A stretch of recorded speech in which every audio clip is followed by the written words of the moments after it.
هذا القرآن يوحدنا لطريق الخير يوجهنا الله تعالى أنزله ورسول الله معلمنا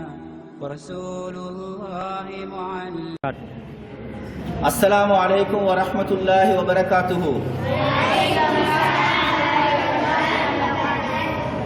சங்கைக்குரிய அல்லாஹ்வின் நல்லடியார்களே, அன்பின் மாணவ செல்வங்களே, விளையாட்டின் மூலமாக ஒரு போதையற்ற ஒழுக்கமுள்ள சமுதாயத்தை உருவாக்க வேண்டும் என்ற ஒரு நோக்கத்திலே தான் PMF ஸ்போர்ட்ஸ் கழகம் உருவானது என்பதை நீங்கள் எல்லோரும் அறிவீர்கள்.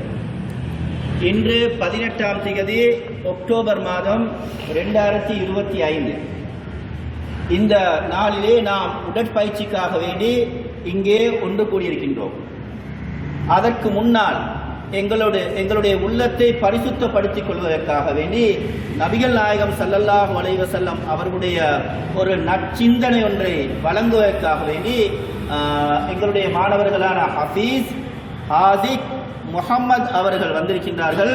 அவர்கள் இப்போது உங்களுக்கு அந்த நற்சிந்தனையை சொல்லப் போகின்றார்கள். அஸ்ஸலாமு அலைக்கும் வரஹ்மத்துல்லாஹி வபரகாத்துஹு. அன் அப்துல்லாஹ் பின் அம்ர் பின் அஸ் ரலியல்லாஹு அன்ஹுமா அன் நபி ஸல்லல்லாஹு அலைஹி வஸல்லம் قال المسلم من سلم المسلمون من لسانه ويده متفق عليه. Abdullah bin Amr bin As radiallahu anhu reported the Prophet Muhammad said, a Muslim is one from whose tongue and hand the Muslim are safe. Al-Bukhari, Muslim. Abdullah ibn Amr ibn As radiallahu anhu அவர்கள் அறிவிக்கின்றார்கள், ஒருவனின் நாவிலிருந்தும் அவனின் கையிலிருந்தும் முஸ்லிம்கள் அமைதி பெற்றுவிட்டால் அவனே சிறந்த முஸ்லிம் ஆவான் என நபி ஸல்லல்லாஹு அலைஹி வஸல்லம் அவர்கள் கூறியுள்ளார்கள். ஆதாரம் அல்-புகாரி, ஹதீஸ் எண் 10, முஸ்லிம்.